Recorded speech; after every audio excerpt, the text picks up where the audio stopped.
ਸੁਖਵਿੰਦਰ, ਤੁਸੀਂ ਵੀ ਸਮਾਜ ਸੇਵਾ ਕਰਦੇ ਰਹੇ ਹੋ। ਇਹ ਜਿਹੜੇ ਸਮਾਜ ਸੇਵਾ ਕਰਦਿਆਂ ਨੂੰ ਇਸ ਤਰ੍ਹਾਂ ਦੋਸ਼ ਕਿਉਂ ਲੱਗਦੇ ਨੇ ਕਿ ਪੈਸੇ ਖਾਂਦੇ ਨੇ ਸਮਾਜ ਸੇਵੀ? ਤੇ ਧੂਆਂ ਉਦੋਂ ਨਿਕਲਦਾ ਜਦੋਂ ਥੋੜੀ ਬਹੁਤ ਅੱਗ ਮੱਚਦੀ ਹੈ। ਵੈਸੇ ਧੂਆਂ ਨਹੀਂ ਨਿਕਲਦਾ। ਕੁਛ ਚੰਗਾ ਕੰਮ ਵੀ ਕਰ ਰਹੇ ਆ ਤੇ ਕੁਛ ਮਿਲ ਕੇ ਉਹਨਾਂ ਸ਼ਾਇਦ ਪਹਿਲਾਂ ਨੰਬਰ 'ਤੇ ਮੈਂ ਹੀ ਆਉਂਦਾ ਵਾਂ। ਚੋਰ ਬਾਜ਼ਾਰੀ ਦੇ ਵਿੱਚ ਚੋਰ ਵੀ ਹੈਗੇ, ਮੈਂ ਸਾਫ਼ ਕਹਿੰਦਾ ਪੰਜਾਬੀ ਚੋਰ ਵੀ ਹੈਗੇ ਆ। ਜੇ ਦੇਖਿਆ ਜਾਵੇ ਸੁਖਵਿੰਦਰ, ਬੱਚੀਆਂ ਨੂੰ ਵੀ ਪੜ੍ਹਾ ਰਿਹਾ, ਉੱਥੇ ਬੱਚੀਆਂ ਨੂੰ ਵੀ ਚਾਹੀਦਾ ਹੈ, ਕਿਉਂਕਿ ਜੇਕਰ ਇੱਕ ਲੜਕੀ ਕੋਈ ਗਲਤੀ ਕਰ ਜਾਂਦੀ ਹੈ 100 ਲੜਕੀ ਦਾ ਜਿਹੜਾ ਦਰਵਾਜ਼ਾ ਬੰਦ ਕਰ ਜਾਂਦੀ ਹੈ। ਧੀ ਦਾ ਬਦਨ ਪਿਓ ਦੀ ਪੱਗ ਨਾਲ ਵੱਜਿਆ ਹੁੰਦਾ। ਪੱਗ ਦੀ ਜੇ ਪਿਓ ਦੀ ਪੱਗ ਆ ਨਾ, ਉਹ ਸਮਝ ਲਓ ਕਿ ਧੀ ਦੇ ਸਿਰ ਦਾ ਲਿਬਟੀ ਹੁੰਦੀ ਹੈ। ਔਰ ਧੀ ਨੂੰ ਉਸ ਪੱਗ ਦਾ ਸਭ ਤੋਂ ਪਹਿਲਾਂ ਖਿਆਲ ਰੱਖਣਾ ਚਾਹੀਦਾ, ਪੈਰ ਪੱਟਣ ਤੋਂ ਪਹਿਲਾਂ ਕਿ ਮੈਂ ਪੈਰ ਪੱਟ ਲੱਗੀ ਸਹੀ ਜਾਂ ਗਲਤ ਪੱਟ ਲੱਗੀ ਹੈ। ਤੁਹਾਡੇ ਜਿਹੜੇ ਹੋਰ ਕੋਈ ਦੋਸਤ ਮਿੱਤਰ ਹੈ ਜਾਂ ਰਿਲੇਟਡ ਹੈ ਲੋਕ, ਉਹ ਇਹ ਨਹੀਂ ਕਹਿੰਦੇ ਕਿ ਤੂੰ ਯਾਰ ਡਿਊਟੀ ਕਰਦਾ ਹੈ, ਆਪਦੀ ਉਹੀ ਇਮਾਨਦਾਰੀ ਨਾ ਕਰ ਲਾ, ਤੂੰ ਕਿਹੜੇ ਕੰਮਾਂ 'ਚ ਤੁਰ ਪਿਆ, ਝੁੱਗੀ ਝੌਂਪੜੀਆਂ 'ਚ ਤੁਰਿਆ ਫਿਰਦਾ ਹੈ। ਲੋਕਾਂ ਦੇ ਵਿੱਚ ਕਹਿੰਦੇ ਪੁਲਿਸ ਦੀ ਛਵੀ ਬਹੁਤ ਖਰਾਬ ਹੋ ਗਈ ਸੀ, ਲੋਕਾਂ ਨੂੰ ਕੁੱਟਣਾ ਜਾਂ ਪੈਸੇ ਲੈਣੇ। ਫਿਰ ਕਹਿੰਦੇ ਪੁਲਿਸ ਨੇ ਸੋਚਿਆ ਵੀ ਕਿਉਂ ਨਾ ਥੋੜ੍ਹੇ ਜਿਹੇ ਜਿਵੇਂ ਪੀਪੀ ਗੋਲਡੀ ਆ ਜਾਂ ਬਾਵੇ ਵਰਗੇ ਬੰਦਿਆਂ ਨੂੰ ਸਮਾਜ ਸੇਵਾ ਦੇ ਵਿੱਚ ਬਾੜ ਦਿੱਤਾ ਜਾਵੇ, ਵੀ ਲੋਕ ਕਹਿੰਦੇ ਯਾਰ ਪੁਲਿਸ ਚੰਗਾ ਵੀ ਕੰਮ ਕਰਦੀ। ਇਹੋ ਜਿਹੀ ਗੱਲ ਆ ਕਿ ਤੁਸੀਂ ਆਪੇ ਹੀ ਲੱਗੇ। D5 ਚੈਨਲ ਪੰਜਾਬੀ ਦੇਖ ਰਹੇ तमाम ਦਰਸ਼ਕਾਂ ਦਾ ਸਵਾਗਤ ਹੈ। ਦਰਸ਼ਕੋ, ਮੈਂ ਹਾਂ ਚਮਕੌਰ ਸਿੰਘ ਲੋਪੋ। ਅੱਜ ਅਸੀਂ ਕੋਟਕਪੂਰਾ ਵਿੱਚ ਪਹੁੰਚੇ ਹਾਂ, ਜੋ ਕਿ ਫਰੀਦਕੋਟ ਜ਼ਿਲ੍ਹੇ ਦਾ ਇੱਕ ਕਸਬਾ ਹੈ, ਜਿੱਥੇ ਇੱਕ ਸਮਾਜ ਸੇਵੀ ਆ ਅਮਨਦੀਪ ਕੌਰ ਕੋਟਕਪੂਰਾ, ਜਿਹੜੇ ਕਿ ਗਰੀਬ ਝੁੱਗੀ ਝੌਂਪੜੀ ਵਾਲੇ ਬੱਚੇ ਆ, ਉਹਨਾਂ ਨੂੰ ਇਕੱਠੇ ਕਰਕੇ ਉਹਨਾਂ ਨੂੰ ਪੜ੍ਹਾਉਂਦੀ ਆ। ਜਿਹੜੇ ਬੱਚੇ ਸਕੂਲ ਨਹੀਂ ਜਾਂਦੇ ਉਹਨਾਂ ਨੂੰ ਅੱਖਰ ਵਿੱਦਿਆ ਦਾ ਦਾਨ ਦੇ ਰਹੀ ਆ, ਤਾਂ ਕਿ ਉਹ ਪੜ੍ਹ ਕੇ ਸਿਗਨੇਚਰ ਕਰਨ ਜੋਗੇ ਹੋ ਜਾਣ। ਔਰ ਜਿਹੜੇ ਬੱਚੇ ਸਰਕਾਰੀ ਸਕੂਲ ਦੇ ਵਿੱਚ ਪੜ੍ਹਦੇ ਉਹਨਾਂ ਨੂੰ ਟਿਊਸ਼ਨ ਦੀ ਲੋੜ ਪੈਂਦੀ ਹੈ, ਉਹਨਾਂ ਨੂੰ ਸ਼ਾਮ ਨੂੰ ਟਿਊਸ਼ਨ ਪੜ੍ਹਾਇਆ ਜਾਂਦਾ। ਜੇ ਦੇਖਿਆ ਜਾਵੇ ਕਾਫੀ ਇੱਥੇ ਹਵਾਵਾਂ ਵੀ ਵਗੀਆਂ, ਰੌਲੇ ਰੱਪੇ ਵੀ ਪਏ, ਪਰ ਜਿਹੜੀ ਅਮਨਦੀਪ ਕੌਰ ਆ ਉਹਨੇ ਆਪਣਾ ਸਿਦਕ ਰੱਖਿਆ। ਅੱਜ ਵੀ ਜਿਹੜੀ ਸੇਵਾ ਜਾਰੀ ਆ। ਜੇ ਦੇਖਿਆ ਜਾਵੇ ਹੁਣ ਕਰੋਨਾ ਕਰਕੇ, ਕਰੋਨਾ ਦੀ ਮਾਰ ਪਈ, ਤਾਂ ਵੀ ਇਹਨਾਂ ਨੇ ਉਹਨਾਂ ਬੱਚਿਆਂ ਦਾ ਖਿਆਲ ਰੱਖਿਆ। ਉਹਨਾਂ ਦੇ ਘਰਾਂ ਦੇ ਵਿੱਚ ਰਾਸ਼ਨ ਪਹੁੰਚਾਉਂਦਿਆਂ ਦੀ ਤੁਸੀਂ ਆਮ ਹੀ ਵੀਡੀਓ ਦੇਖੀ ਹੋਣੀ ਹੈ। ਸੋ ਅੱਜ ਜੇ ਉਹਨਾਂ ਨੇ ਸਮਾਜ ਸੇਵਾ ਕੀਤੀ, ਬੱਚਿਆਂ ਦੀ ਸੇਵਾ ਕੀਤੀ, ਅੱਜ ਪੰਜਾਬੀਆਂ ਨੇ ਜੇ ਦੇਖਿਆ ਜਾਵੇ ਬਹੁਤ ਪਿਆਰ ਦਿੱਤਾ। ਔਰ ਅੱਜ ਉਹਨਾਂ ਦੇ ਜੀਵਨ ਦੇ ਉੱਤੇ ਕਿਤਾਬ ਆਈ ਆ, ਜਿਹੜੀ ਈ-ਬੁੱਕ ਰਿਲੀਜ਼ ਕੀਤੀ ਗਈ ਆ, ਜਿੱਥੇ ਬਹੁਤ ਸਮਾਜ ਸੇਵੀ ਵੀਰ ਪਹੁੰਚੇ ਆ, ਜਿਨ੍ਹਾਂ ਦੇ ਨਾਲ ਅਸੀਂ ਤੁਹਾਡੀ ਗੱਲਬਾਤ ਵੀ ਕਰਾਵਾਂਗੇ। ਕਿਸਾਨ ਯੂਨੀਅਨ ਦੇ ਆਗੂ ਪਹੁੰਚੇ ਆ। ਮੈਂ ਕੈਮਰਾਮੈਨ ਨੂੰ ਕਹੂੰਗਾ ਕਿ ਇੱਧਰ ਦਿਖਾਇਆ ਜਾਵੇ, ਪਿੱਛੇ ਕਿਸਾਨ ਯੂਨੀਅਨ ਦੇ ਨੁਮਾਇੰਦੇ ਬੈਠੇ ਨੇ, ਹੋਰ ਆਗੂ ਬੈਠੇ ਨੇ, ਔਰ ਸਾਡੇ ਨਾਲ ਆ ਜਿਹੜੇ ਮੂਹਰਲੀ ਕਤਾਰ ਦੇ ਵਿੱਚ ਸਮਾਜ ਸੇਵੀ ਬੈਠੇ ਨੇ, ਜਿਨ੍ਹਾਂ ਨੇ ਆਣ ਕੇ ਅੱਜ ਜਿੱਥੇ ਸ਼ੁਭ ਕਾਮਨਾਵਾਂ ਦਿੱਤੀਆਂ, ਉੱਥੇ ਕਿਤਾਬ ਆ ਜਿਹੜੀ ਇਹ ਬੁੱਕ ਰਿਲੀਜ਼ ਹੋਈ। ਆਪਾਂ ਐਡਵੋਕੇਟ ਸਾਹਿਬ ਦੇ ਨਾਲ ਗੱਲਬਾਤ ਕਰਾਂਗੇ, ਜਿਨ੍ਹਾਂ ਨੇ ਇਹ ਕਿਤਾਬ ਲਿਖੀ, ਕਿ ਉਹਨਾਂ ਦੇ ਮਨ ਦੇ ਵਿੱਚ ਕਿਵੇਂ ਆਇਆ, ਉਹਨਾਂ ਨੇ ਇਹ ਜਿਹੜੀ ਕਿਤਾਬ ਆ ਕਿਵੇਂ ਉਹਨਾਂ ਨੇ ਇੰਨੇ ਜਿਹੜੇ ਸਮਾਜ ਸੇਵੀ ਆ, ਪਹਿਲੇ ਸਮਾਜ ਸੇਵੀ ਅਮਨਦੀਪ ਕੌਰ ਕੋਟਕਪੂਰਾ ਹੈ, ਜਿਨ੍ਹਾਂ ਦੀ ਉਹਨਾਂ ਨੇ ਕਿਤਾਬ ਲਿਖੀ ਆ, ਕਿਉਂਕਿ ਹੋਰ ਵੀ ਸਮਾਜ ਸੇਵੀ ਬਹੁਤ ਸੀ, ਇਹਨਾਂ ਨੂੰ ਕਿਉਂ ਚੁਣਿਆ ਗਿਆ? ਐਡਵੋਕੇਟ ਸਾਹਿਬ, ਜੇ ਦੇਖਿਆ ਜਾਵੇ ਸਮਾਜ ਸੇਵੀ ਬਹੁਤ ਹੈ ਜੀ, ਤੁਸੀਂ ਅਮਨਦੀਪ ਕੌਰ ਕੋਟਕਪੂਰਾ ਨੂੰ ਕਿਵੇਂ, ਤੁਹਾਡੇ ਮਨ ਦੇ ਵਿੱਚ ਇਹਨਾਂ ਨੂੰ ਕਿਵੇਂ ਚੁਣਿਆ ਜਿਹੜੀ ਕਿਤਾਬ ਲਿਖੀ ਗਈ ਹੈ? ਜੀ, ਇਹਦੇ ਬਾਰੇ ਮੈਂ ਪਹਿਲਾਂ ਸਮਾਜ ਸੇਵੀ ਦੀ ਜਿਹੜੀ ਪਰਿਭਾਸ਼ਾ ਹੈ ਉਹ ਦੱਸਣਾ ਚਾਹੂँਗਾ। ਵੀ ਅੱਜ ਕੱਲ੍ਹ ਸਮਾਜ ਸੇਵੀਆਂ ਦਾ ਤੁਸੀਂ ਦੇਖਿਆ ਹੋਣਾ ਵੀ ਹੜ ਜਿਹਾ ਆ ਗਿਆ। ਹਾਂਜੀ, ਲੋਕਾਂ ਨੇ ਇੱਕ ਧੰਦਾ ਬਣਾ ਲਿਆ। ਜਿਵੇਂ ਸੁਖਵਿੰਦਰ ਜੀ ਪੀਪੀ ਬੈਠੇ ਆ, ਇਹਨਾਂ ਨੇ ਵੀ ਕਈ ਵਾਰ ਕਿਹਾ ਵੀ ਇਹ ਧੰਦਾ ਬਣ ਚੁੱਕਿਆ। ਹਾਂਜੀ, ਫਿਰ ਅਸੀਂ ਆਪਣੇ ਲੈਵਲ 'ਤੇ ਆਪਣੀ ਟੀਮ ਨਾਲ ਜਾ ਕੇ ਪਹਿਲਾਂ ਅਮਨਦੀਪ ਬਾਰੇ ਪੁੱਛ ਪੜਤਾਲ ਕੀਤੀ, ਉਹਨਾਂ ਨੂੰ ਪਰਖਿਆ ਵੀ, ਪੈਸੇ ਦਾ ਵੀ ਲਾਲਚ ਦਿੱਤਾ ਗਿਆ। ਪਰ ਉਹਨਾਂ ਦਾ ਜਦੋਂ ਸਾਰਾ ਕੰਮ ਦੇਖਿਆ ਵੀ ਉਹ ਕਿ ਵਿੱਦਿਆ ਦਾ ਦਾਨ ਦੇ ਰਿਹਾ, ਤੇ ਅੱਜ ਤੱਕ ਕਿਸੇ ਕੋਲੋਂ ਕੋਈ ਮੰਗ ਨਹੀਂ ਕੀਤੀ, ਤੇ ਦੂਸਰਾ ਨਾ ਹੀ ਕਿਸੇ ਕੋਲੋਂ ਕੋਈ ਪੈਸੇ ਲਏ ਹੈ। ਈਵਨ ਉਹਨਾਂ ਨੂੰ ਜਦੋਂ ਇਸ ਕਿਤਾਬ ਦੀ ਰਾਇਲਟੀ ਦੇਣ ਦੀ ਪੇਸ਼ਕਸ਼ ਵੀ ਕੀਤੀ ਗਈ ਤਾਂ ਉਹਨਾਂ ਨੇ ਨਾ ਕਰਤੀ, ਵੀ ਨਹੀਂ, ਇਹ ਸਾਰੇ ਪੈਸੇ ਬੱਚਿਆਂ ਨੂੰ ਹੀ ਮਿਲਣੇ ਚਾਹੀਦੇ ਆ, ਕਿਉਂਕਿ ਉਹਨਾਂ ਦੀ ਵਜ੍ਹਾ ਨਾਲ ਹੀ ਮੈਂ ਇਸ ਮੁਕਾਮ ਤੱਕ ਪਹੁੰਚੀ ਹਾਂ ਕਿ ਮੈਨੂੰ ਸਮਾਜ ਵਿੱਚ ਲੋਕ ਜਾਣ ਰਹੇ। ਤੁਸੀਂ ਕਹਿੰਦੇ ਹੋ ਕਿ ਤੁਹਾਡੀ ਟੀਮ ਨੇ ਆ ਕੇ ਦੇਖਿਆ, ਅਮਨਦੀਪ ਕੌਰ ਨੂੰ ਚੁਣਿਆ ਕਿ ਸਹੀ ਕੰਮ ਕਰਦੇ ਆ, ਪਰ ਇੱਥੋਂ ਦੇ ਕਈ ਲੋਕ ਤਾਂ ਕਹਿੰਦੇ ਆ ਵੀ ਜਿਹੜਾ ਹੈਗਾ ਪੈਸੇ ਲਈ ਕੰਮ ਕਰਦੇ ਨੇ। ਇਹਨਾਂ ਨੇ ਜਵਾਕਾਂ ਦੇ ਨਾਂ ਤੇ ਬੱਚਿਆਂ ਦੇ ਨਾਂ ਤੇ ਪੈਸੇ ਇਕੱਠੇ ਕਰਦੇ, ਤੁਹਾਨੂੰ ਕੀ ਸਹੀ ਲੱਗਿਆ? ਜੀ, ਉਹਦੇ ਵਿੱਚ ਕਈ ਇਹਨਾਂ ਦੀਆਂ ਜਿਵੇਂ ਇਹਨਾਂ ਦੇ ਅਗੇਂਸਟ ਐਪਲੀਕੇਸ਼ਨਸ ਵੀ ਅਸੀਂ ਪੜਤਾਲ ਕੀਤੀਆਂ ਵੀ ਉਹਨਾਂ ਵਿੱਚ ਸਿੱਟਾ ਰਿਪੋਰਟ ਕੀ ਸੀ ਪੁਲਿਸ ਦੀ, ਉਹਨਾਂ ਦੇ ਬਿਆਨ ਵੀ ਹੋਏ ਕਾਫੀ ਜਗ੍ਹਾ, ਫਿਰ ਉਹਨਾਂ ਦੇ ਅਕਾਊਂਟ ਡਿਟੇਲਸ ਵੀ ਦੇਖੇ ਗਏ ਜਿਨ੍ਹਾਂ ਵਿੱਚ ਕੁਝ ਨਹੀਂ ਸੀਗਾ। ਉਸ ਤੋਂ ਅਸੀਂ ਫਿਰ ਇਹਨਾਂ ਦੇ ਜੋ ਕਰੀਬੀ ਲੋਕ ਸੀ ਉਹਨਾਂ ਤੋਂ ਤਾਂ ਪੁੱਛਿਆ, ਬਲਕਿ ਜਿਹੜੇ ਨਾਲ ਦੇ ਹੋਰ ਇੱਧਰ ਉੱਧਰ ਦੇ ਲੋਕ ਸੀਗੇ ਜਿਹੜੇ ਇਹਨਾਂ ਨੂੰ ਦੂਰੋਂ ਵੀ ਜਾਣਦੇ ਸੀ, ਤਾਂ ਉਹਨਾਂ ਨੇ ਵੀ ਇਹਨਾਂ ਬਾਰੇ ਹਾਮੀ ਹੀ ਭਰੀ ਕਿ ਇਹ ਕੰਮ ਠੀਕ ਹੈ, ਇਹ ਪੜ੍ਹਾ ਰਹੇ ਆ ਔਰ ਪੂਰੀ ਵਿੱਦਿਆ ਦਾ ਦਾਨ ਦੇ ਰਹੇ ਆ ਬਿਨਾਂ ਕਿਸੇ ਲਾਲਚ ਤੋਂ। ਐਡਵੋਕੇਟ ਸਾਹਿਬ, ਜਿਹੜੀ ਇਹ ਤੁਸੀਂ ਕਿਤਾਬ ਲਿਖੀ ਹੈ, ਇਹ ਕਿਤਾਬ ਵੈਸੇ ਵੀ ਛਪਵਾਈ ਗਈ ਆ ਕਿ ਇਹ ਸਿਰਫ ਆਪਾਂ ਨੂੰ ਮੋਬਾਈਲਾਂ ਦੇ ਉੱਤੇ ਹੀ ਮਿਲੂਗੀ? ਜੀ, ਕਰੋਨਾ ਕਾਲ ਹੋਣ ਕਰਕੇ ਇਹਦੀ ਹਾਰਡ ਕਾਪੀ ਹਜੇ ਜਿਹਨੂੰ ਪੇਪਰ ਬੈਕ ਐਡੀਸ਼ਨ ਬੋਲਦੇ ਆ ਉਹ ਹਜੇ ਨਹੀਂ ਛਪਾਈ ਜਾ ਸਕੀ। ਕਾਰਨ ਇਹ ਕਿ ਲੋਕ ਥੋੜਾ ਵਹਿਮ ਕਰਦੇ ਆ ਵੀ ਸਾਡੇ ਘਰਾਂ 'ਚ ਡਿਲੀਵਰੀ ਆਊਗੀ, ਕੋਈ ਉਹਦੇ ਤੇ ਵਾਇਰਸ ਹੋ ਸਕਦਾ ਹੈ, ਇਸ ਲਈ ਇਹਨੂੰ ਫਿਲਹਾਲ ਈ ਬੁੱਕ ਦੀ ਸ਼ੇਪ ਦਿੱਤੀ ਗਈ ਹੈ ਜਿਹਨੂੰ ਤੁਸੀਂ ਆਪਣੀ ਸਹੂਲਤ ਅਨੁਸਾਰ ਆਪਣੇ ਘਰ ਬੈਠੇ ਪੜ੍ਹ ਸਕਦੇ ਹੋ। ਕਿੰਨੀ ਕੁ ਇਹਦੀ ਕੀਮਤ ਰੱਖੀ ਗਈ ਹੈ? ਇਹਦੀ ਕੀਮਤ 230 ਰੁਪਏ ਰੱਖੀ ਗਈ ਹੈ ਜੀ, ਜਿਹਨੂੰ ਤੁਸੀਂ ਪੇਟੀਐਮ ਰਾਹੀਂ ਇੱਕ ਸੌਫਟਵੇਅਰ ਆਉਂਦਾ ਡਾਊਨਲੋਡ ਕਰਕੇ ਉਹਦੇ ਤੋਂ ਖਰੀਦ ਕੇ ਤੁਸੀਂ ਆਪਣੇ ਫੋਨ ਵਿੱਚ ਪੜ੍ਹ ਸਕਦੇ ਹੋ, ਜਾਂ ਲੈਪਟਾਪ ਹੋਵੇ ਜਾਂ ਫੋਨ ਹੋਵੇ। ਇਹਦੇ ਵਿੱਚ ਜੇ ਦੇਖਿਆ ਜਾਵੇ ਜੀ, ਕਿਸੇ ਹੋਰ ਸਮਾਜ ਸੇਵੀ ਦਾ ਵੀ ਜ਼ਿਕਰ ਕੀਤਾ ਗਿਆ? ਜੀ, ਇਹਦੇ ਵਿੱਚ ਪੀਪੀ ਸੁਖਵਿੰਦਰ ਸਿੰਘ, ਪੀਪੀ ਗੋਲਡੀ, ਸਿਮਰਨਜੀਤ ਕੌਰ, ਇਹੋ ਜਿਹੇ ਸਮਾਜ ਸੇਵੀਆਂ ਦੇ ਨਾਮ ਲਏ ਹੈ। ਲੱਖਾ ਸਿਧਾਣਾ ਬਾਰੇ ਵੀ ਲਿਖਿਆ ਗਿਆ। ਜੋ ਸਮਾਜ ਸੇਵੀਆਂ ਨੇ ਸਹੀ ਕੰਮ ਕੀਤੇ, ਜਿਵੇਂ ਮੈਂ ਪਹਿਲਾਂ ਪਰਿਭਾਸ਼ਾ ਦੱਸ ਚੁੱਕਿਆ ਸਮਾਜ ਸੇਵੀ ਦੀ ਇੱਕ ਬਦਲ ਚੁੱਕੀ ਹੈ।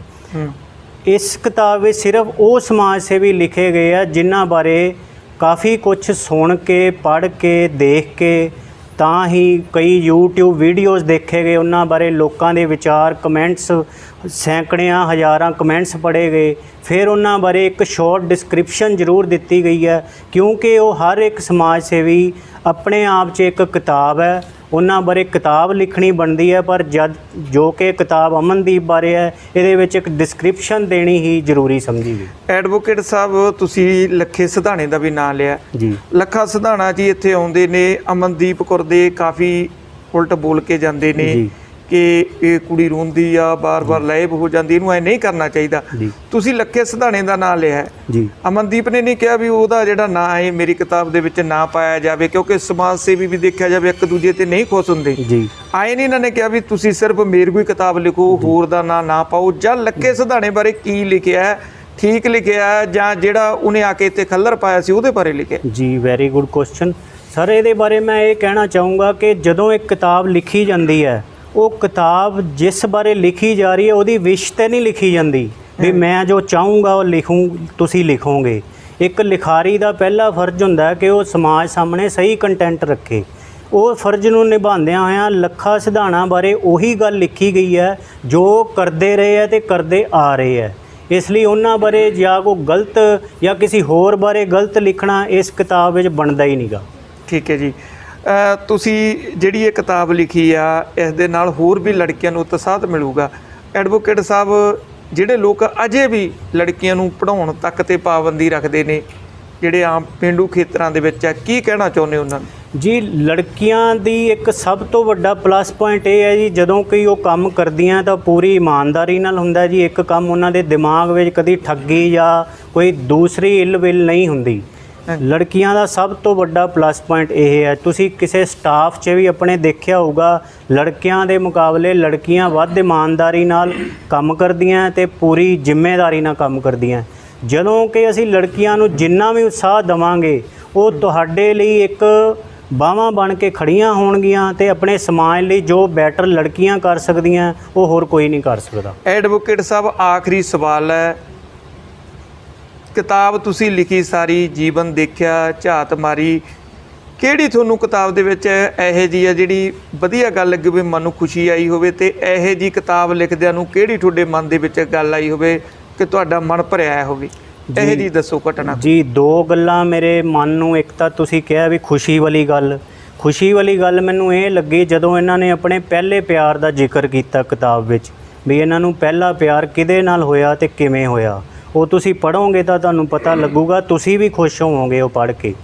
ਤੇ ਦੂਸਰੀ ਗੱਲ ਜਿਹੜੀ ਦੁੱਖ ਵਾਲੀ ਹੈ, ਉਹ ਬਹੁਤੇ ਲੋਕਾਂ ਨੂੰ ਪਤਾ ਵੀ ਹੋਊਗਾ ਵੀ ਜੋ ਇਹਨਾਂ ਦਾ ਐਪੀਸੋਡ ਇਹਨਾਂ ਦੇ ਭਰਾ ਨਾਲ ਹੋਇਆ, ਉਹ ਸਕੇ ਭਰਾ ਨੇ ਜੋ ਵੀ ਕੀਤਾ ਉਹਨੂੰ ਨਹੀਂ ਕਰਨਾ ਚਾਹੀਦਾ ਸੀ। ਉਹਦੇ ਬਾਰੇ ਵੀ ਇਸ ਕਿਤਾਬ ਵਿੱਚ ਕੋਈ ਗਲਤ ਨਹੀਂ ਲਿਖਿਆ ਗਿਆ, ਸਿਰਫ ਇੰਨਾ ਕੋਈ ਉਹਦੇ ਬਾਰੇ ਲਿਖਿਆ ਵੀ ਤੈਨੂੰ ਸੋਚਣਾ ਚਾਹੀਦਾ ਸੀ ਵੀ ਤੂੰ ਕੀ ਕੀਤਾ।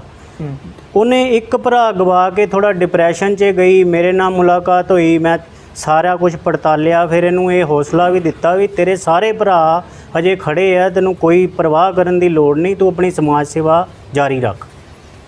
ਇਹ ਸਨ ਐਡਵੋਕੇਟ ਸਾਹਿਬ ਜਿਨ੍ਹਾਂ ਨੇ ਇਹ ਕਿਤਾਬ ਦੀ ਰਚਨਾ ਕੀਤੀ, ਕਿਤਾਬ ਲਿਖੀ। ਮੈਂ ਕੈਮਰਾਮੈਨ ਨੂੰ ਕਹੂੰਗਾ ਕਿ ਇਹ ਪਰਮਿੰਦਰ ਸਿੰਘ, ਡਾਕਟਰ ਪਰਮਿੰਦਰ ਸਿੰਘ ਹਮੀਦੀ ਨੇ ਇਹ ਵੀ ਇੱਕ ਧਾਰਮਿਕ ਜਿਹੜਾ ਦੇਖਿਆ ਜਾਵੇ ਸਮਾਜ ਸੇਵੀ ਕਾਰਜ ਕਰ ਰਹੇ ਨੇ, ਸੰਸਥਾ ਚਲਾ ਰਹੇ ਨੇ।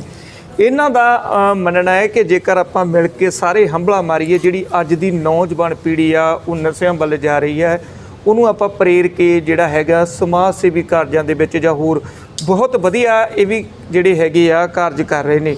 ਸਾਡੇ ਨਾਲ ਵੀਰ ਸੁਖਵਿੰਦਰ ਪੀਪੀ ਜੀ ਆ, ਜਿਨ੍ਹਾਂ ਨੇ ਇੱਕ ਨਹੀਂ ਅਨੇਕਾਂ ਲੋਕਾਂ ਦੇ ਜਿੱਥੇ ਘਰ ਬਣਵਾਏ, ਉੱਥੇ ਜਿਹੜੀ ਆਪਣਿਆਂ ਦੀ ਪੀੜ ਨੂੰ ਨੇੜਿਓਂ ਹੋ ਕੇ ਤੱਕਿਆ, ਜਿਹੜੇ ਲੋਕਾਂ ਦੇ ਦੁੱਖ ਦਰਦ ਸੀ ਉਹਨਾਂ ਨੂੰ ਦੂਰ ਕਰਨ ਦੀ ਕੋਸ਼ਿਸ਼ ਕੀਤੀ। ਵੱਡੀ ਗੱਲ ਹੈ ਕਿ ਪੰਜਾਬ ਪੁਲਿਸ ਦੇ ਵਿੱਚੋਂ ਨੌਕਰੀ ਛੱਡ ਕੇ ਲਗਾਤਾਰ ਹੀ ਸੇਵਾ ਦੇ ਵਿੱਚ, ਜਿੱਥੇ ਅੱਜ ਨੌਜਵਾਨ ਹੈ ਜਾਂ ਹੋਰ ਪਿੰਡਾਂ ਦੇ ਵਿੱਚ ਆਪਾਂ ਦੇਖਦੇ ਆ ਕਿ ਲੱਖਾਂ ਰੁਪਏ ਚੱਕੀ ਫਿਰਦੇ ਨੇ ਕਿ ਸਾਨੂੰ ਕਿਤੇ ਜੋਬ ਮਿਲੇ, ਨੌਕਰੀ ਸਾਨੂੰ ਦਵਾਈ ਜਾਵੇ, ਪਰ ਇੱਕ ਇਹ ਵੀਰ ਜੀ ਨੇ ਜਿਨ੍ਹਾਂ ਨੇ 60-70 ਹਜ਼ਾਰ ਰੁਪਏ ਜਿਹੜੀ ਆਪਣੀ ਨੌਕਰੀ ਆ ਉਹਨੂੰ ਛੱਡ ਕੇ ਸਮਾਜ ਸੇਵਾ ਦੇ ਵਿੱਚ ਹੀ ਲੱਗੇ ਹੋਏ ਨੇ। ਔਰ ਜੇਕਰ ਇਹਨਾਂ ਦਾ ਪੇਜ ਦੇਖਿਆ ਜਾਵੇ ਤੇ ਸੱਚ ਬੋਲਣਾ ਇਹਨਾਂ ਤੋਂ ਸਿੱਖਿਆ ਜਾ ਸਕਦਾ ਹੈ। ਸੋ ਪਹਿਲਾਂ ਤਾਂ ਸੁਖਵਿੰਦਰ ਵੀਰ ਜੀ ਤੁਹਾਡਾ ਵੀ ਅਸੀਂ ਧੰਨਵਾਦ ਜੀ ਆਇਆਂ ਨੂੰ ਕਹਿੰਦੇ ਆ। ਤੇ ਜਿਹੜੀ ਅੱਜ ਕਿਤਾਬ ਰਿਲੀਜ਼ ਹੋਈ ਹੈ, ਤੁਸੀਂ ਇਹਨੂੰ ਕਿਵੇਂ ਦੇਖਦੇ ਹੋ ਕਿ ਹੋਰ ਵੀ ਕੁੜੀਆਂ ਨੂੰ ਅੱਗੇ ਚਿੰਨ੍ਹ ਲੱਗੂਗੀ, ਸਮਾਜ ਸੇਵਾ ਵੱਲ ਜਾਣਗੇ, ਜਾਂ ਅੱਗੇ ਵੀ ਕਿਤਾਬਾਂ ਆਉਂਦੀਆਂ ਇਹਨਾਂ ਦਾ ਕੋਈ ਬਹੁਤਾ ਨਹੀਂ ਪ੍ਰਭਾਵ ਪੈਂਦਾ? ਤੁਹਾਨੂੰ ਕਿਵੇਂ ਲੱਗਦਾ? ਦੇਖੋ ਜੀ, ਕਿਤਾਬਾਂ ਅੱਜ ਦੇ ਟਾਈਮ ਦੇ ਵਿੱਚ ਕਿਤਾਬ ਪੜ੍ਹਨੀ, ਹਾਂਜੀ, ਲਿਟਰੇਚਰ ਪੜ੍ਹਨਾ ਬਹੁਤ ਜ਼ਰੂਰੀ ਹੈ। ਹਾਂਜੀ। ਔਰ ਸਭ ਤੋਂ ਪਹਿਲਾਂ ਮੈਂ ਵਧਾਈ ਦੇਵਾਂਗਾ ਭੈਣ ਅਮਨਦੀਪ ਕੌਰ ਕੋਟਕਪੂਰਾ, ਔਰ ਉਸ ਤੋਂ ਬਾਅਦ ਮੇਰੇ ਵੀਰ ਜਤਨ ਐਡਵੋਕੇਟ ਸਾਹਿਬ ਲੁਧਿਆਣੇ ਤੋਂ, ਜਿਨ੍ਹਾਂ ਨੇ ਉਹਨਾਂ 'ਤੇ ਇਹ ਕਿਤਾਬ ਲਿਖੀ ਹੈ। ਸੋ ਤੁਸੀਂ ਗੱਲ ਕੀਤੀ ਹੈ ਕਿ ਪੁਲਿਸ ਮਹਿਕਮੇ ਇੱਧਰ ਆਏ ਆ ਸਾਰੇ। ਮੈਂ ਪਹਿਲਾਂ ਗੱਲ ਕਰਦਾ ਕਿ ਜਿਹੜਾ ਪੁਲਿਸ ਮਹਿਕਮਾ ਇੱਕ ਆਪਣੇ ਆਪ ਵਿੱਚ ਇੱਕ ਸੇਵਾ, ਸਮਾਜ ਸੇਵਾ ਜੇ ਕੀਤੀ ਜਾਵੇ ਤਾਂ, ਔਰ ਦੂਸਰੀ ਗੱਲ ਆ ਕਿ ਬੇਟੀਆਂ ਦੇ ਬਾਰੇ ਕਾਫੀ ਕੁਛ ਆਉਂਦਾ ਅੱਜ ਕੱਲ੍ਹ। ਵੈਸੇ ਦੇਖਿਆ ਜਾਵੇ ਤਾਂ ਹੁਣ ਤਕਰੀਬਨ ਹਰ ਪਰਿਵਾਰ ਆਪਣੀ ਬੇਟੀ ਨੂੰ ਪੜ੍ਹਾਉਂਦਾ। ਮੈਨੂੰ ਨਹੀਂ ਲੱਗਦਾ ਕੋਈ ਵਰਲਾ ਹੋਊਗਾ, ਸ਼ਾਇਦ ਕੋਈ ਬਹੁਤ ਘੱਟ ਕੇ ਇਹ ਸੋਚਦਾ ਕਿ ਬੱਚੇ ਪੜ੍ਹਦਾ ਸਕੂਲ ਜਾਂ ਕਾਲਜ ਨਹੀਂ ਭੇਜਣੀ। ਤਕਰੀਬਨ ਅੱਜ ਕੱਲ੍ਹ ਹਰ ਮਾਂ ਪਿਓ ਆਪਣੇ ਬੱਚੇ ਨੂੰ ਪੜ੍ਹਾਈ ਰਿਹਾ।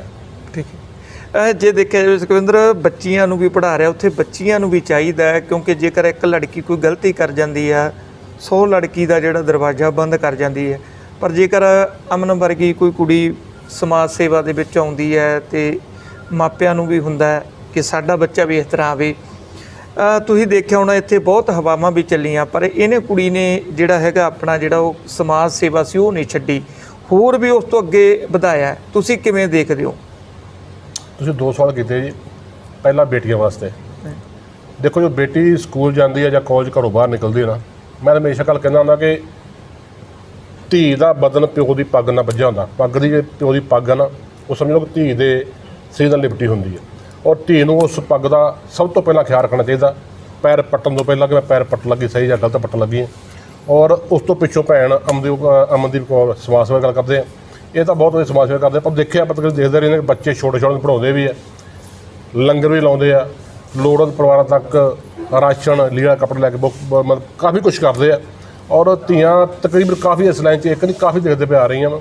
ਭੈਣ ਸਿਮਰਜੀਤ ਕੌਰ ਐਡਵੋਕੇਟ ਉਹ ਵੀ ਹੈਗੇ ਨੇ, ਅਤੇ ਇਹਨਾਂ ਨਾਮ 'ਤੇ ਹੈਗੇ ਆ ਭੈਣ ਇੱਕ ਮਨਦੀਪ ਕੌਰ ਨੇ, ਕਾਫੀ ਨਾਂ ਹੈਗੇ ਇਸ ਲਾਈਨ ਦੇ ਵਿੱਚ। ਸੁਖਵਿੰਦਰ, ਤੁਸੀਂ ਵੀ ਸਮਾਜ ਸੇਵਾ ਕਰਦੇ ਰਹੇ ਹੋ, ਇਹ ਜਿਹੜੇ ਸਮਾਜ ਸੇਵਾ ਕਰਦਿਆਂ ਨੂੰ ਇਸ ਤਰ੍ਹਾਂ ਦੋਸ਼ ਕਿਉਂ ਲੱਗਦੇ ਨੇ ਕਿ ਪੈਸੇ ਖਾਂਦੇ ਨੇ ਸਮਾਜ ਸੇਵੀ, ਜਾਂ ਜਿਹੜਾ ਹੈਗਾ ਆਪਦੀ ਐਸ ਪ੍ਰਾਪਤੀ ਲਈ ਕਰਦੇ ਆ, ਕਿਉਂ ਦੋਸ਼ ਲੱਗਦੇ?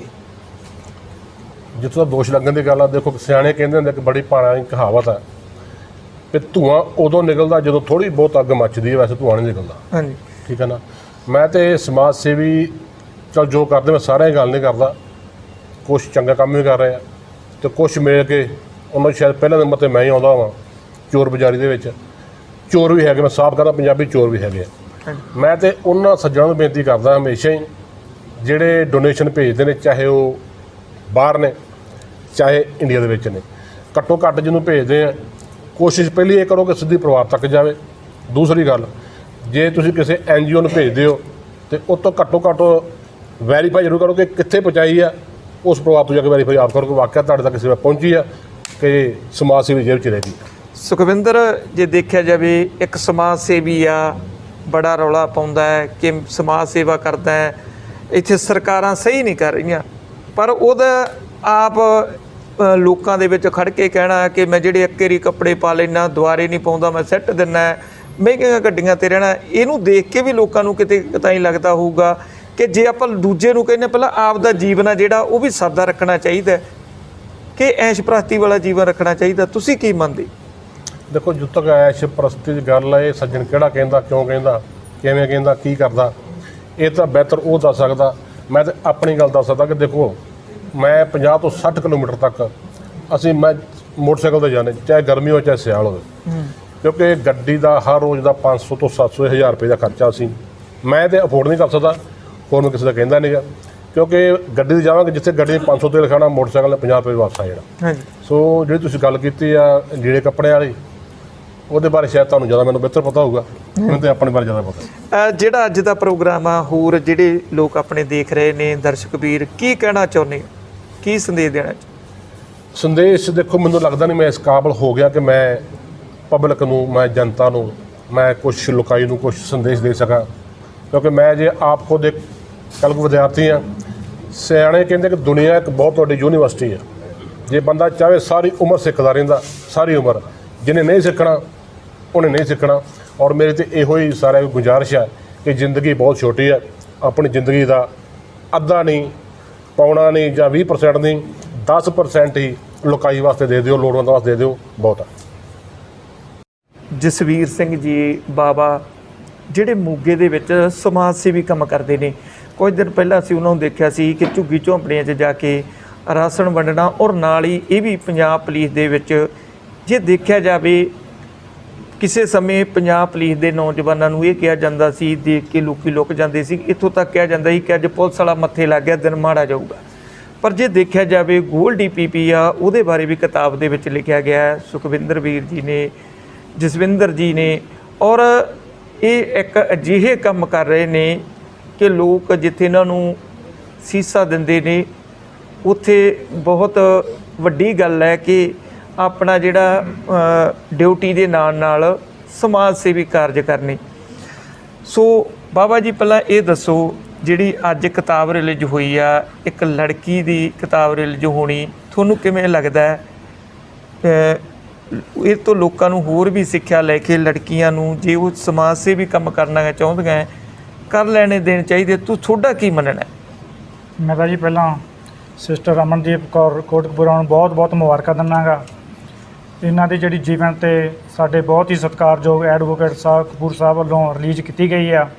ਕਪੂਰ ਸਾਹਿਬ ਨੇ ਇਹਨਾਂ ਦੀ ਕਾਬਲੀਅਤ ਦੇਖੀ ਹੈਗੀ, ਇਹਨਾਂ ਦੇ ਕੰਮ ਦੇਖੇ ਹੈਗੇ, ਇਹਨਾਂ ਦੀ ਐਜੂਕੇਸ਼ਨ ਦੇਖੀ ਹੈ, ਇਹਨਾਂ ਦੀਆਂ ਸੇਵਾਵਾਂ ਦੇਖੀਆਂ, ਜੋ ਝੁੱਗੀਆਂ ਝੌਂਪੜੀਆਂ ਦੇ ਵਿੱਚ ਜਾ ਕੇ ਬੱਚਿਆਂ ਨੂੰ ਪੜ੍ਹਾਉਣਾ, ਹੋਰ ਜਿਹੜੇ ਸਰਕਾਰੀ ਸਕੂਲਾਂ ਵਿੱਚ ਬੱਚੇ ਪੜ੍ਹਦੇ ਆ ਉਹਨਾਂ ਨੂੰ ਆਪਣਾ ਕੀਮਤੀ ਸਮਾਂ ਦੇ ਕੇ ਉਹਨਾਂ ਨੂੰ ਟਿਊਸ਼ਨ ਪੜ੍ਹਾਉਣਾ, ਇਹ ਬਹੁਤ ਵਧੀਆ ਸਮਾਜ ਨੂੰ ਇੱਕ ਸੇਧ ਵੀ ਦੇ ਰਹੇ ਹੈਗੇ।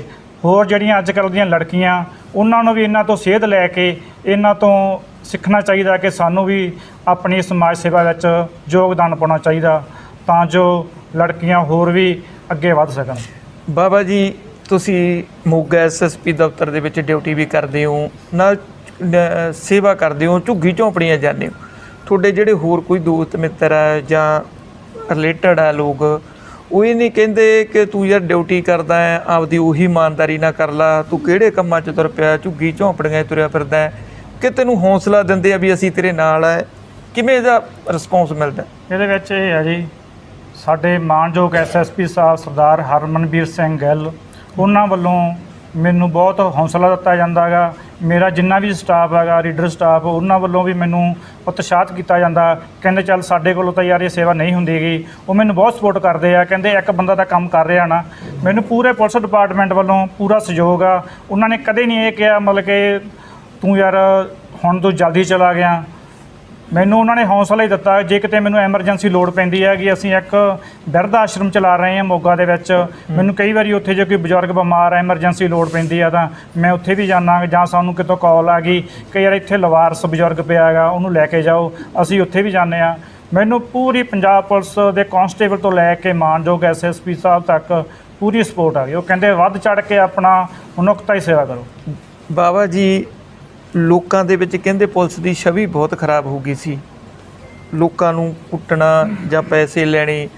ਫਿਰ ਕਹਿੰਦੇ ਪੁਲਿਸ ਨੇ ਸੋਚਿਆ ਵੀ ਕਿਉਂ ਨਾ ਥੋੜ੍ਹੇ ਜਿਹੇ ਜਿਵੇਂ ਪੀਪੀ ਗੋਲਡੀ ਆ ਜਾਂ ਬਾਵੇ ਵਰਗੇ ਬੰਦਿਆਂ ਨੂੰ ਸਮਾਜ ਸੇਵਾ ਦੇ ਵਿੱਚ ਬਾੜ ਦਿੱਤਾ ਜਾਵੇ, ਵੀ ਲੋਕ ਕਹਿੰਦੇ ਯਾਰ ਪੁਲਿਸ ਚੰਗਾ ਵੀ ਕੰਮ ਕਰਦੀ। ਇਹੋ ਜਿਹੀ ਗੱਲ ਆ ਕਿ ਤੁਸੀਂ ਆਪੇ ਹੀ ਲੱਗੇ? ਨਹੀਂ ਜੀ, ਇਸ ਤਰ੍ਹਾਂ ਦੀ ਕੋਈ ਗੱਲ ਨਹੀਂ ਹੈਗੀ। ਜਿਹੜਾ ਬੰਦਾ ਕੋਈ ਗਲਤ ਕੰਮ ਕਰਦਾ ਗਾ ਉਹਨੂੰ ਪੁਲਿਸ ਨੇ ਸਜ਼ਾ ਤਾਂ ਦੇਣੀ ਹੈਗੀ। ਜੇਕਰ ਬੰਦਾ ਕੋਈ ਗਲਤ ਕੰਮ ਨਹੀਂ ਕਰਦਾ ਗਾ, ਪੁਲਿਸ ਉਹਨੂੰ ਧੱਕੇ ਨਾਲ ਕਦੇ ਉਹ 'ਤੇ ਕੇਸ ਰਜਿਸਟਰਡ ਜਾਂ ਕੋਈ ਹੋਰ ਕਿਸੇ ਵੀ ਤਰ੍ਹਾਂ ਦਾ ਧੱਕਾ ਨਹੀਂ ਕਰੇਗੀ। ਇਹ ਤਾਂ ਬੰਦੇ ਨੂੰ ਆਪਣੇ ਆਪ ਜਿਹੜੇ ਪ੍ਰਾਈਵੇਟ ਬੰਦੇ ਹੈਗੇ ਉਹ ਵੀ ਸਾਡੇ ਵੀਰ ਆ, ਅਸੀਂ ਉਹਨਾਂ ਨੂੰ ਹਮੇਸ਼ਾ ਇਹ ਕਿਹਾ ਹੈਗਾ ਤੁਸੀਂ ਸਾਡੇ ਨਾਲ ਰਲ ਮਿਲ ਕੇ ਚੱਲੋ, ਆਪਾਂ ਸਾਰੇ ਸਮਾਜ ਦੀ ਸੇਵਾ ਕਰੀਏ। ਠੀਕ ਹੈ ਜੀ, ਇਹ ਸਨ ਬਾਬਾ ਜੀ ਜਿਹੜੇ ਕਿ ਮੋਗੇ ਦੇ ਵਿੱਚ ਬਹੁਤ ਵਧੀਆ ਕੰਮ ਕਰਦੇ ਨੇ। ਆਪਣੇ ਨਾਲ ਅਮਨਦੀਪ ਕੌਰ ਕੋਟਕਪੂਰਾ ਹੈ, ਉਹਨਾਂ ਨਾਲ ਗੱਲਬਾਤ ਕਰਦੇ ਆ।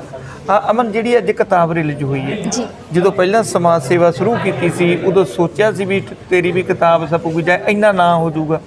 ਨਹੀਂ, ਜਦੋਂ ਮੈਂ ਸੇਵਾ ਸਟਾਰਟ ਕੀਤੀ ਸੀ ਨਾ, ਮੈਂ ਤਾਂ ਕਦੇ ਸੋਚਿਆ ਹੀ ਨਹੀਂ ਸੀ ਮੈਂ ਸਮਾਜ ਸੇਵੀ ਬਣੂੰਗੀ। ਤਾਂ ਉਸ ਤੋਂ ਬਾਅਦ ਬੁੱਕ ਆਉਣ ਬਾਰੇ ਤਾਂ ਕਦੇ ਮੈਂ ਸੁਪਨੇ 'ਚ ਵੀ ਨਹੀਂ ਸੋਚਿਆ ਮੇਰੀ ਬੁੱਕ ਆਊਗੀ, ਕਿ ਵਾਹਿਗੁਰੂ ਨੇ ਜੋ ਤੁਸੀਂ ਸੋਚਿਆ ਨਹੀਂ ਹੁੰਦਾ ਵਾਹਿਗੁਰੂ ਉੱਥੇ ਖੜਾ ਕਰ ਦਿੰਦਾ ਹੈਗਾ। ਮੈਂ ਇੱਦਾਂ ਸੋਚਿਆ ਹੀ ਨਹੀਂ ਕਦੇ ਮੇਰੀ ਬੁੱਕ ਆਊਗੀ, ਮੈਂ ਜ਼ਿੰਦਗੀ 'ਚ ਕਦੇ ਸਕਸੈਸ ਵਾਲੇ ਚੰਗੇ ਰਾਹ ਵਿੱਚ ਜਾਊਂਗੀ। ਜੀ ਅਮਨ, ਜੇ ਦੇਖਿਆ ਜਾਵੇ ਉਹ ਵੀ ਦਿਨ ਸੀ ਜਦੋਂ ਲੋਕ ਵਿਰੋਧ ਕਰਦੇ ਆ, ਜੀ। ਇੱਕ ਦਿਨ ਤੂੰ ਰੋਂਦੀ ਸੀ, ਬਿਲਕੁਲ। ਅੱਜ ਖੁਸ਼ ਬਹੁਤ ਆ। ਕਿਵੇਂ ਲੱਗਦਾ ਹੈ ਜੇ ਉਹ ਲੋਕਾਂ ਨੇ ਜਿਹੜਾ ਇੰਨਾ ਕੀਤਾ, ਅੱਜ ਲੋਕ ਵੀ ਤੁਹਾਡੇ ਨਾਲ ਜੁੜ ਗਏ, ਕਿਵੇਂ ਦੇਖਦੇ ਹੋ ਉਸ ਸਮੇਂ ਨੂੰ? ਦੇਖੋ, ਕਾਲੀ ਰਾਤ ਤੋਂ ਬਾਅਦ ਇੱਕ ਦਿਨ ਆਉਂਦਾ ਹੈਗਾ, ਇੱਕ ਸੂਰਜ ਚੜ੍ਹਦਾ ਹੈਗਾ। ਸੂਰਜ ਦੇ ਅੱਗੇ ਜਿੰਨੇ ਮਰਜ਼ੀ ਬੱਦਲ ਹੋਣ ਪਰ ਉਹ ਸੂਰਜ ਚੜ੍ਹਨੋਂ ਕੋਈ ਨਹੀਂ ਰੋਕ ਸਕਦਾ।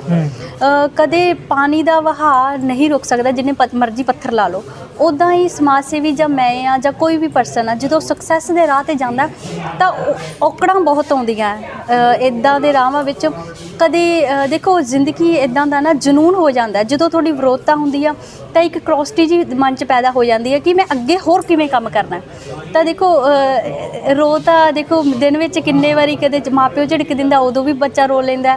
ਤਾਂ ਇਹ ਇੱਦਾਂ ਦਾ ਮਤਲਬ ਸਫ਼ਰ ਆ ਮੇਰਾ ਜ਼ਿੰਦਗੀ ਦਾ, ਜਿਹਦੇ ਵਿੱਚ ਬਹੁਤ ਖੁਸ਼ੀ ਆ, ਬਹੁਤ ਗਮ ਆ, ਸਾਰਾ ਕੁਝ ਚੱਲਦਾ ਹੈ, ਇਹ ਇਕੁਅਲ ਹੋ ਕੇ ਚੱਲਦਾ ਜੀ। ਅਮਨ, ਹੁਣ ਕਰੋਨਾ ਦਾ ਟਾਈਮ ਸੀ, ਜਿਹੜੀ ਬੱਚਿਆਂ ਨੂੰ ਹੁਣ ਤਾਂ ਪੜ੍ਹਾਈ ਬੰਦ ਹੋਊਗੀ ਤੇ ਤੁਸੀਂ ਪੜ੍ਹਾਈ ਦੇ ਜਿਵੇਂ ਇਕੱਲਾ ਪੜ੍ਹਾਉਂਦੇ ਹੋ ਕਿ ਹੋਰ ਵੀ ਕੋਈ ਸਮਾਜ ਸੇਵਾ ਨਾਲ ਕਰਦੇ? ਦੇਖੋ, ਜਦੋਂ ਵੈਸੇ ਤਾਂ ਮੇਨ ਮੇਰੀ ਬੱਚਿਆਂ ਨੂੰ ਪੜ੍ਹਾਉਣ ਦੀ ਹੈਗੀ ਹੈ ਸੇਵਾ, ਵਾਹਿਗੁਰੂ ਨੇ ਲਾਈ ਹੈ। ਅਤੇ ਬਾਕੀ ਜਿਹੜਾ ਹੁਣ ਕਰੋਨਾ ਕਰਕੇ ਉਹਨਾਂ ਦੇ ਜਿਹੜੇ ਪੇਰੈਂਟਸ ਆ, ਉਹਨਾਂ ਨੂੰ ਰਾਸ਼ਨ ਦੇਣਾ ਜਾਂ ਚੱਪਲਾਂ ਦੇਣੀਆਂ ਜਾਂ ਮਤਲਬ ਇੱਦਾਂ ਦੀਆਂ ਸੇਵਾ ਕਰਨੀਆਂ ਜਾਂ ਧੀਆਂ ਭੈਣਾਂ ਦੇ ਕਾਰਜ ਲਈ ਜਾ ਕੇ ਅੱਗੇ ਜਾਣਾ, ਕਿਉਂਕਿ ਮੈਨੂੰ ਬੜਾ ਮਨ 'ਚ ਹੈਗਾ ਜਿਹੜੀਆਂ ਧੀਆਂ ਭੈਣਾਂ ਨਾ ਉਹਨਾਂ ਨਾਲ ਮੈਂ ਮੋਢੇ ਨਾਲ ਮੋਢਾ ਜੋੜ ਕੇ ਖੜਾ।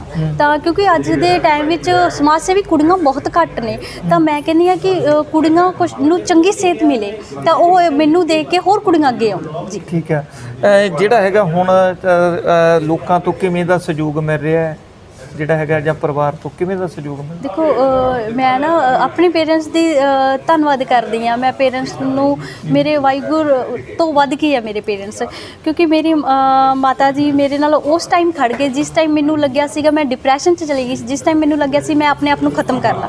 ਤਾਂ ਮੇਰੇ ਮੰਮਾ ਨੇ ਕੀ ਕਿਹਾ, ਜੇ ਤੂੰ ਰੋਣਾ ਹੈ ਤਾਂ ਸੇਵਾ ਛੱਡ ਦੇ। ਤਾਂ ਉਸ ਦਿਨ ਮੈਂ ਸੋਚਿਆ, ਉਹ ਕਹਿੰਦੇ ਹਰ ਥਾਂ 'ਤੇ ਅਸੀਂ ਤੇਰੇ ਨਾਲ ਖੜੇ ਆ। ਤਾਂ ਜਦੋਂ ਉਹਨਾਂ ਨੇ ਮੈਨੂੰ ਇਹ ਸ਼ਬਦ ਕਹੇ ਅਤੇ ਉਸ ਤੋਂ ਬਾਅਦ ਕਿਸਾਨ ਯੂਨੀਅਨ ਵਾਲੇ ਮੇਰੇ ਨਾਲ ਆ ਕੇ ਖੜੇ ਤਾਂ ਮੇਰਾ ਜਨੂਨ ਹੋਰ ਪੈਦਾ ਹੋਇਆ। ਬਟ ਮੈਂ ਕਰੋਨਾ ਵਿੱਚ ਆ ਕੇ ਮੈਂ ਸੋਚ ਲਿਆ ਸੀ ਸਟਾਪ ਕਰ ਦੂੰਗੀ ਮੈਂ ਆਪਣੀ ਸੇਵਾ ਬੰਦ ਕਰ ਦੇਣੀ ਆ। ਪਰ ਉਹ ਮਨ ਦਾ ਕਹਿੰਦੇ ਵਾਹਿਗੁਰੂ ਕਰਵਾਉਂਦਾ, ਮੈਂ ਖੁਦ ਨਹੀਂ ਕਰ ਰਹੀ ਇਹ ਸੇਵਾ, ਵਾਹਿਗੁਰੂ ਜੇ ਕਰਵਾਉਂਦਾ। ਜੇ ਮੇਰੇ 'ਚ ਮੈਂ ਆ ਗਈ ਤਾਂ ਮੈਂ 2 ਕਦਮ ਨਹੀਂ ਚੱਲ ਸਕਦੀ, ਪਰ ਵਾਹਿਗੁਰੂ ਜੇ ਕਰਵਾ ਰਿਹਾ ਸੇਵਾ ਤਾਂ ਮੈਂ ਕਰ ਰਹੀ ਹਾਂ ਜੀ। ਜਦੋਂ ਦੇਖਿਆ ਜਾਵੇ ਤੁਸੀਂ ਕੈਂਪ ਲਵਾਇਆ, ਕਿੱਥੇ ਕੈਂਪ ਲਵਾਇਆ, ਬੜਾ ਲੋਕਾਂ ਨੂੰ ਸੋਸ਼ਲ ਡਿਸਟੈਂਸ 'ਤੇ ਖੜਿਆਇਆ, ਮਾਸਕ ਵੀ ਪਾਏ ਸੀ, ਫਿਰ ਵੀ ਕਹਿੰਦੇ ਵੀ ਅਮਨ 'ਤੇ ਪਰਚਾ ਦੇ ਦਿਓ ਜੀ, ਇਹਨੇ ਇਕੱਠ ਕਰ ਲਿਆ, ਕਰੋਨਾ ਤੋਂ ਹੋ ਜੂ। ਉਦੋਂ ਮਨ ਨੂੰ ਐ ਨਹੀਂ ਲੱਗਦਾ ਵੀ ਨਾਲੇ ਲੋਕਾਂ ਦਾ ਭਲਾ ਕਰੋ, ਨਾਲੇ ਲੋਕ ਐਂ ਕਰਦੇ ਆ, ਕਿੰਨੀ ਹੁਣ ਨਹੀਂ ਹੁੰਦਾ ਮਨ ਨੂੰ? ਦੇਖੋ ਹੁੰਦਾ ਹੈ ਥੋੜਾ, ਉਹੀ ਗੱਲ ਵਾਂਗੂ ਆਦਤ ਪੈ ਜਾਂਦੀ ਹੈ ਇਹਨਾਂ ਗੱਲਾਂ ਦੀ। ਤਾਂ ਲਾਇਆ ਤਾਂ ਮੈਡੀਕਲ ਕੈਂਪ ਸੀ, ਉਹਦੇ 'ਚ ਸੋਸ਼ਲ ਡਿਸਟੈਂਸ ਵੀ ਰੱਖਿਆ ਤੇ ਦਵਾਈਆਂ ਦਿੱਤੀਆਂ, ਮਾਸਕ ਵੀ ਵੰਡੇ, ਪਰ ਕੀ ਹੋਇਆ ਸਾਰੇ ਕਰ ਰਹੇ ਆ, ਪਰ ਉਹ ਪਤਾ ਨਹੀਂ ਅਮਨਦੀਪ ਕੋਟਕਪੂਰਾ ਦੇ ਪਰਚੇ ਕਾਹਤੋਂ ਹੋਣੇ ਚਾਹੀਦੇ ਆ, ਹੈ ਨਾ। ਤਾਂ ਪਰ ਫਿਰ ਵੀ ਮੈਂ ਉਹਨਾਂ ਦਾ ਧੰਨਵਾਦ ਕਰਦੀ ਹਾਂ। ਧੰਨਵਾਦ ਇਸ ਕਰਕੇ ਕਰਦੀ ਹਾਂ, ਜੇ ਤੁਸੀਂ ਮੇਰੀ ਵਿਰੋਧਤਾ ਇੰਨੀ ਨਾ ਕਰਦੇ ਤਾਂ ਵਾਹਿਗੁਰੂ ਵੱਲੋਂ ਇਹ ਮੇਰੀ ਬੁੱਕ ਮੇਰੀ ਨਾ ਆਉਂਦੀ, ਤਾਂ ਮੇਰੀ ਇੰਨੀ ਵਾਹਿਗੁਰੂ ਵੱਲੋਂ ਮੈਂ ਅੱਗੇ ਨਾ ਤੁਰਾਂ। ਠੀਕ ਹੈ, ਹੁਣ ਜਿਹੜੇ ਆਪਣੇ ਦਰਸ਼ਕ ਦੇਖ ਰਹੇ ਆ, ਕੀ ਕਹਿਣਾ ਚਾਹੁੰਦੇ ਹੋ ਉਹਨਾਂ ਨੂੰ? ਦੇਖੋ ਮੈਂ ਸਾਰਿਆਂ ਨੂੰ ਇੱਕ ਹੀ ਚੀਜ਼ ਕਹਿਣਾ ਚਾਹੁੰਦੀ ਹਾਂ, ਜ਼ਿੰਦਗੀ 'ਚ ਨਾ ਬਹੁਤ ਉਤਾਰ ਚੜ੍ਹਾਅ ਆਉਂਦੇ ਆ ਜ਼ਿੰਦਗੀ ਵਿੱਚ। ਮਤਲਬ ਕਾਫੀ ਲੋਕ ਤੁਹਾਡੀ ਵਿਰੋਧਤਾ ਕਰਦੇ ਆ, ਪਰ ਜਿਵੇਂ ਮੈਂ ਡਿਪਰੈਸ਼ਨ 'ਚ ਚਲੀ ਗਈ ਸੀ ਨਾ, ਤਾਂ ਅੱਜ ਜੇ ਮੈਂ ਡਿਪਰੈਸ਼ਨ 'ਚ ਹੀ ਰਹਿੰਦੀ ਜਾਂ ਮੈਂ ਗਲਤ ਕੋਈ ਸਟੈਪ ਚੱਕ ਲੈਂਦੀ ਤਾਂ ਸ਼ਾਇਦ ਮੇਰੀ ਬੁੱਕ ਨਾ ਆਉਂਦੀ। ਜਿਹੜੀ ਅੱਜ ਮੈਨੂੰ ਖੁਸ਼ੀ ਮਿਲੀ ਆ, ਜਾਂ ਮੇਰੇ ਕੋਲ ਬਹੁਤ ਸਾਰੇ ਵੀਰ ਭੈਣਾਂ ਜਾਂ ਇੱਦਾਂ ਦੇ ਮਤਲਬ ਪਰਸਨ ਆਏ ਆ ਜਿਨ੍ਹਾਂ ਬਾਰੇ ਮੈਂ ਸੋਚ ਵੀ ਨਹੀਂ, ਬੈਠ ਕੇ ਔਕਾਤ ਨਹੀਂ ਮੇਰੀ ਉਹਨਾਂ ਨਾਲ ਬੈਠਣ ਦੀ, ਤਾਂ ਮੈਂ ਬੈਠ ਨਹੀਂ ਸਕਦੀ ਸੀ। ਜਿਹੜੇ ਅੱਜ ਦੇ ਨਾਲ ਨਾ, ਇਹਦਾ ਮਤਲਬ ਕਿ ਕਦੇ ਵੀ ਜੇ ਤੁਸੀਂ ਡਿਪਰੈਸ਼ਨ 'ਚ ਜਾਂਦੇ ਆ ਜਾਂ ਤੁਹਾਨੂੰ ਪ੍ਰੋਬਲਮ ਹੁੰਦੀ ਹੈ, ਤਾਂ ਤੁਸੀਂ ਜਿਹੜਾ ਤੁਹਾਡੇ ਸਾਰਿਆਂ ਨਾਲੋਂ ਵੱਧ ਕਰੀਬੀ ਆ, ਭਾਵੇਂ ਉਹ ਤੁਹਾਡੇ ਪੇਰੈਂਟਸ ਆ, ਭਾਵੇਂ ਦੋਸਤ ਆ, ਮਿੱਤਰ ਆ, ਤਾਂ ਉਹ ਤੁਹਾਨੂੰ ਮਤਲਬ ਥੋੜਾ ਸਾਥ ਦੇ ਸਕਦੇ ਆ। ਤਾਂ ਇਹੀ ਮਤਲਬ ਮੈਂ ਬੁੱਕ ਵਿੱਚ ਆਪਣਾ ਦੱਸਿਆ, ਕਿਉਂਕਿ ਮੇਰੀ ਜਿਵੇਂ ਬੁੱਕ ਮੇਰੀ ਸਟਾਰਟ ਹੋਈ ਹੈ ਜ਼ਿੰਦਗੀ 'ਚ ਬਹੁਤ ਸਾਰੇ ਉਤਾਰ ਚੜ੍ਹਾਏ, ਪਰ ਮੇਰੀ ਜ਼ਿੰਦਗੀ 'ਚ ਮੇਰਾ ਪਹਿਲਾ ਪਿਆਰ ਮੈਨੂੰ ਮਿਲਿਆ। ਮੇਰਾ ਪਹਿਲਾ ਪਿਆਰ ਕਿਵੇਂ ਮਿਲਿਆ, ਕਿਵੇਂ ਹੋਇਆ, ਕਿੱਥੇ ਹੋਇਆ, ਇਹ ਸਭ ਕੁਝ ਇਹਨਾਂ ਬੁੱਕ ਵਿੱਚ ਲਿਖਿਆ, ਤੇ ਕਿਵੇਂ ਜ਼ਿੰਦਗੀ ਦਾ ਮੇਰਾ ਮਕਸਦ ਬਣ ਗਿਆ ਜੀ। ਠੀਕ ਹੈ, ਜੇ ਦੇਖਿਆ ਜਾਵੇ ਆਪਣਾ ਇੱਕ ਲੋਕਾਂ ਨੇ ਆਖਰ ਤੇ ਕਮੈਂਟ ਕਰਨੇ ਆ, ਖਾਸ ਕਰਕੇ ਤੁਹਾਡੇ ਜਿਹੜੇ ਖਾਸ ਬੰਦੇ ਨੇ ਜੀ ਇੱਥੇ ਜਿਹੜੇ ਤੁਹਾਡੇ ਵਿਰੋਧਤਾ ਕਰਦੇ ਸੀ ਜੀ ਵੀ ਇਹ ਕੁੜੀ ਨੇ ਹੁਣ ਨਵਾਂ ਆਮਦਨੀ ਦਾ ਸਾਧਨ ਪੈਦਾ ਕਰ ਲਿਆ, ਕਿਤਾਬ ਤੋਂ ਇਹਨੂੰ ਬਹੁਤ ਆਮਦਨੀ ਹੋ ਜਾਣੀ, ਜਿਹੜੇ ਪੈਸੇ ਹੋਣਗੇ ਉਹਨਾਂ ਨੂੰ ਕੀ ਕਰੋਗੇ? ਆਪਦੀ ਲਾਈਫ ਲਈ ਰੱਖੋਗੇ ਜਾਂ ਜੋ ਵੀ ਪ੍ਰੋਫਿਟ ਹੋਊਗਾ ਉਹ ਤਾਂ ਕੀ ਕਰੋਗੇ? ਦੇਖੋ ਪਹਿਲੀ ਗੱਲ ਤਾਂ ਜਿਹੜੀ ਇਹ ਕਿਤਾਬ ਆ ਮੇਰੀ ਜੀਵਨੀ ਤੇ ਲਿਖੀ ਗਈ ਆ, ਤਾਂ ਵਿਰੋਧਤਾ ਵਾਲੇ ਤਾਂ ਉਹ ਕਰਦੇ ਹੀ ਰਹਿਣਗੇ, ਪਰ ਜਿਹੜੀ ਇਹ ਮੇਰੀ ਕਿਤਾਬ ਦੀ ਜੋ ਵੀ ਆਮਦਨ ਆਊਗੀ, ਜੋ ਵੀ ਉਹ ਮੈਂ ਚੈਰਿਟੀ ਤੇ ਹੀ ਲਾਉਣੀ ਆ, ਉਹ ਮੈਂ ਬੱਚਿਆਂ ਦੇ ਜਾਂ ਕੋਈ ਵੀ ਮਤਲਬ ਮੈਨੂੰ ਲੱਗੇਗਾ ਲੋੜਵੰਦ ਪਰਿਵਾਰ ਆ, ਮੈਂ ਉੱਥੇ ਹੀ ਦਾਨ ਕਰਾਂਗੀ ਜੀ। ਠੀਕ ਹੈ ਜੀ। ਇਹ ਸਨ ਅਮਨਦੀਪ ਕੌਰ ਕੋਟਕਪੂਰਾ, ਜਿਨ੍ਹਾਂ ਦਾ ਕਹਿਣਾ ਕਿ ਜਿਹੜੀ ਇਹ ਕਿਤਾਬ ਦੇ ਉੱਤੋਂ ਪੈਸਾ ਆਊਗਾ, ਦੋ ਕੰਮ ਹੋ ਰਹੇ ਨੇ ਪੁੰਨ ਨਾਲੇ ਫਲੀਆਂ। ਜਿੱਥੇ ਇਹਨਾਂ ਦੀ ਜੀਵਨੀ ਪੜ੍ਹੀ ਜਾਊਗੀ, ਉਹ 'ਚੋਂ ਆਪਾਂ ਨੂੰ ਗੱਲਾਂ ਮਿਲਣਗੀਆਂ ਕਿ ਇਹਨਾਂ ਨੂੰ ਕੀ ਕੀ ਔਕੜਾਂ ਆਈਆਂ, ਜਾਂ ਹੋਰ ਵੀ ਜਿਹੜੇ ਸਮਾਜ ਸੇਵੀ ਉਹਨਾਂ ਬਾਰੇ ਵੀ ਸੰਖੇਪ ਲਿਖਿਆ ਗਿਆ ਹੈ। ਲੱਖੇ ਸਿਧਾਣੇ ਬਾਰੇ, ਸੁਖਵਿੰਦਰ ਵੀਰ ਜੀ ਬਾਰੇ, ਐਡਵੋਕੇਟ ਬਾਰੇ, ਕਾਫੀ ਲੋਕਾਂ ਬਾਰੇ ਲਿਖਿਆ ਗਿਆ ਜਿਹੜੇ ਚੰਗੇ ਸਮਾਜ ਸੇਵਾ ਦੇ ਵਿੱਚ ਨਾਮ ਰੱਖਦੇ ਨੇ, ਪਕੜ ਰੱਖਦੇ ਨੇ। ਸੋ ਇਹਨਾਂ ਦਾ ਕਹਿਣਾ ਜਿਹੜਾ ਕਿਤਾਬ ਪੜ੍ਹੂਗਾ ਉਹਦਾ ਦਾਨ ਵੀ ਬੱਚਿਆਂ ਨੂੰ ਚਲਿਆ ਜਾਊਗਾ, ਕਿਉਂਕਿ ਜਦੋਂ ਆਪਾਂ 230 ਰੁਪਏ ਭਰਾਂਗੇ ਤੇ ਉਹ ਜਿਹੜੇ ਬੱਚੇ ਝੁੱਗੀ ਝੌਂਪੜੀ ਵਾਲੇ ਆ ਜਾਂ ਗਰੀਬ ਲੋਕ ਆ, ਜਿਹੜੀਆਂ ਭੈਣਾਂ ਜਿਨ੍ਹਾਂ ਦੀ ਮੈਰਿਜ ਹੁੰਦੀ ਆ, ਵਿਆਹ ਵਾਸਤੇ ਘਰੇ ਰਾਸ਼ਨ ਨਹੀਂ ਹੁੰਦਾ ਜਾਂ ਲੀੜਾ ਕੱਪੜਾ ਨਹੀਂ ਹੁੰਦਾ, ਉਹਨਾਂ ਲਈ ਇਹ ਪੋਸਟ ਪਾ ਕੇ ਉਹਨਾਂ ਦੇ ਵੀ ਕਾਰਜ ਦੇ ਵਿੱਚ ਸਹਾਈ ਹੁੰਦੇ ਨੇ। ਸੋ ਇਹਨਾਂ ਦਾ ਕਹਿਣਾ ਕਿ ਜਿਹੜੇ ਪੈਸੇ ਹੋਣਗੇ ਉਹਨਾਂ ਨੂੰ ਸਮਾਜ ਸੇਵਾ ਤੇ ਲਾਉਣਗੇ। ਸੋ ਇਹ ਜਿਹੜੀ ਅੱਜ ਕਿਤਾਬ ਰਿਲੀਜ਼ ਹੋਈ ਆ, ਇਹਦੇ ਬਾਰੇ ਔਰ ਸਮਾਜ ਸੇਵੀਆਂ ਦੇ ਨਾਲ ਤੁਹਾਡੀ ਗੱਲਬਾਤ ਕਰਾਈ। ਸੋ ਮੈਨੂੰ ਤੇ ਮੇਰੇ ਸਹਿਯੋਗੀ ਨੂੰ ਦਿਓ D5 ਚੈਨਲ ਪੰਜਾਬੀ ਲਈ ਚਮਕੌਰ ਸਿੰਘ ਲੋਪੋ, ਮੋਗਾ, ਕੋਟਕਪੂਰਾ। D5 ਚੈਨਲ ਪੰਜਾਬੀ ਹੁਣੇ ਸਬਸਕ੍ਰਾਈਬ ਕਰੋ, ਬੈਲ ਆਈਕਨ ਤੇ ਕਲਿੱਕ ਕਰੋ।